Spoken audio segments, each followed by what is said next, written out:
Hey everybody, it's Cardfighter Hunter here, and today I am bringing you an Arboros Dragon deck profile. Now, for those of you who are unfamiliar, Arboros Dragon is the ride chain for Neo Nectar, and it's a very, very aggressive deck. It is debatably the most aggressive deck in the game, other than maybe Spike Brothers, simply because of its giving all of your rear guards power, beating the living crap out of them. So I'm filming this on my iPhone because my tripod is currently in another state. So I suppose I could film this with my webcam, but it wouldn't be very high quality at all. So I'm just gonna try. I'm just filming this with my iPhone. I'm gonna try to keep it as stable as possible. So the starter is Amber Dragon, Arboros Dragon Ratoon. His skill is when you ride the Grade 1 Arboros Dragon on top of him, and his name is Arboros Dragon Timber. Or wait, no, it's a branch. Timber is the Grade 2.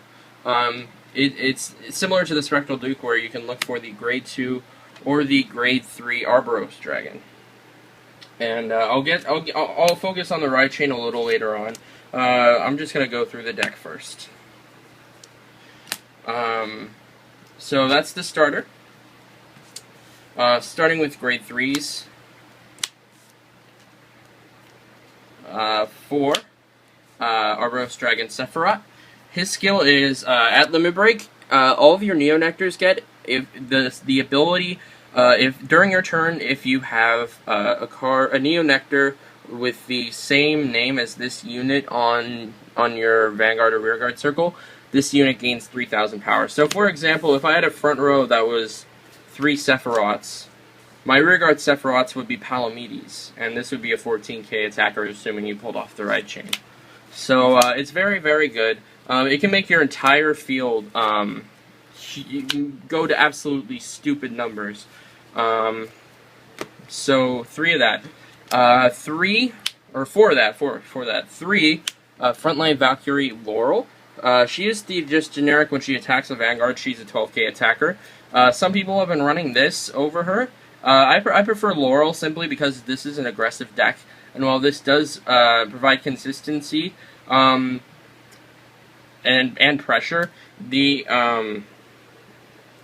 ability, I mean, you're gonna end up riding this anyway. Generally when you pull it, or get it to your hand, simply because it's the ideal it's the ideal Vanguard that you want to ride. So this is definitely not a bad choice, but with this kind of deck, I just enjoy being more aggressive about it. So 3 of her, and so these are 15k attackers at Limit Break if you have 2 of them on your side of the field. So it's a very good card. 4 of the Grade 2 Arboros Dragon Timber. I'll get to the ride chain later. Obviously, when you have the Grade 1 in your soul, it's 10k on the Vanguard circle. I'm stuttering a lot. Sorry about that. It is like 9:30 when I'm filming this, and I got up at like 5:30. So it's been a long day. Lots of card fighting and sweating because it's like 100 degrees where I live. Because it's the middle of summer, fun stuff. So anyway, 4 glass speeds. Its skill is Counterblast 2. When its attack hits, you can pay the cost and draw 1 card. Now this deck is not Counterblast heavy at all. In fact, this is the only card in the deck that uses Counterblast. So why wouldn't you run 4 of him? And not only that, he's a 12k attacker that has another effect. So it's a very good card. I would recommend running 4 of these, or if you really want to, you can play her if you really want to. Whatever suits you better. But since this deck is all about dragons, I'd rather play the dragons over a cute, scantily clad plant girl. So 4 of that, very good. And 3 Iris Knight. It's a Grade 2 Palamedes if you have 2 of them on the field, which is really ridiculous. A Palamedes that can intercept, and if you, it can also be your alternate ride if you don't pull off the ride chain. So theoretically, almost every game you're going to be riding into a 10k on your Vanguard, which is always useful.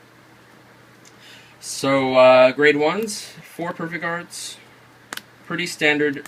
This deck has the draw power for it, because the ride chain has so many pluses. It's a very strong plus. This deck is really, really good.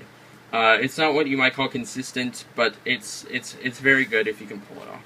So 4 perfect arts. I have a bit of a funny story about this real quick, just to take a break from the deck profile.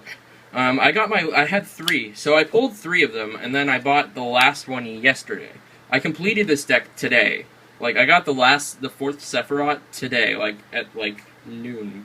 Like, 9 hours ago. So, I completed this deck today, and, when I went to my locals to buy this, it was $10. $9.99, whatever. And I kind of wanted to go there early, because I knew when they updated prices, because Set 9 came out yesterday, I knew that they were going to update the prices on everything. So I went yesterday, went out of my way yesterday and bought it for $10. Sure enough, when I went back to my card store today, it was $15. So, 50% price increase. I'm very glad, I went out of my way to go get it early. So, just a weird little anecdote.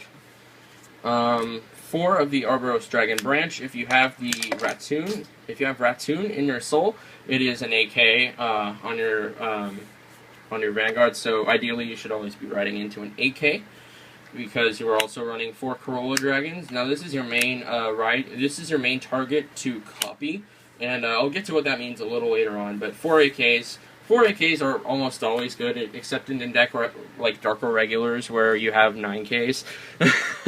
So, AKs are good. 3 Lady of the Sunlight Forest. I've seen people run Caramel Popcorn as to fill in their last grade 1 slots. I personally don't like Caramel Popcorn, because you basically have to counterblast to make a Corolla Dragon. And this is a 10k booster at Limit Break if you have another copy of it, and this is your secondary copy target if you can't pull off Corolla Dragon. And it doesn't have a horrible effect. Very good early game. So I think she's good. I'd rather run her over Caramel Popcorn, which is going to be a bit of a vanilla most of the time, simply because you want your counterblast open for glass beads, because he applies pressure. So if you're counterblasting one to make it into a Corolla Dragon, it's not going to be very. You're going to run out of counterblast quick, and that kind of stops the whole pressure thing of glass beads. So triggers, I'm running 6 criticals, 4 of the Queen Musketeer Daniel. Apparently Daniel is a queen despite being a male. So I don't know. 2 of these guys, the, what's-its-face, Chestnut Bullet. I'm looking through my iPhone screen right now, so I can't really look at these. So, 3 4-leaf Fairy, because he's adorable. Look at him, he's adorable. Oh, I just want to pinch his little cheeks. 3 Dancing Sunflower. And then 4 Hannah, I think her name? Yeah, Hannah. Hana. There's only one N, so maybe it's Hana. I don't know. I don't know if that makes a difference. But anyway, 6 crits, 6 draws, and 4 heals. So, thanks for watching. This has been a deck profile on Arboros Dragons, obviously. This is actually the 2nd deck I've ever completed in Vanguard. Like, I've done a lot of deck profiles and stuff, but this is the 2nd deck I have 100% completed, so I'm very happy about that. So, yay! Now, I actually tested this deck out today in the tournament at our locals, and it lost to Platina Ezel, but beat MLB twice. So, I don't know if that's a good thing. I mean, granted, the Platina Ezel player probably would have lost if he hadn't pulled all 4 heals, or fairly early in the game. And, he managed to ultimate break, not because I put him at 5 damage, but because he played Disciple of Pain and put himself at 5 damage, so whatever. I survived the ultimate break, but I didn't survive the game. So, thanks for watching. Bye.